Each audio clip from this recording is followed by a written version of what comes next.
All right, this is the official 4-in-1 CleverDrive. So if you see on the front of the box, you'll be able to go ahead and scan the QR code with your phone, and it takes you to the online quick start guide to explain how to use this with all of your devices. And if you look at the back of the packaging, you'll notice that it gives you kind of an explanation on which connectors work with which devices, whether it's the USB for computers and laptops, the Type-C interface for Macs, Android devices, or the 2-in-1 connector that actually is an iPhone Lightning interface, and then a micro USB interface for a lot of your Android devices as well.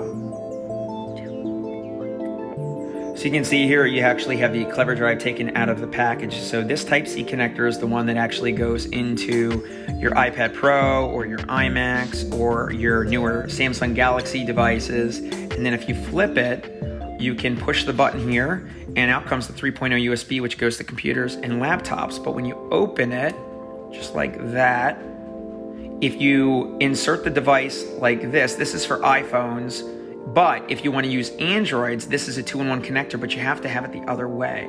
So for micro USB, you actually put it into the phone or device like this, and that's for Androids. Simple as that. For more details, visit us at www.cleverdanbrand.com/quickstart.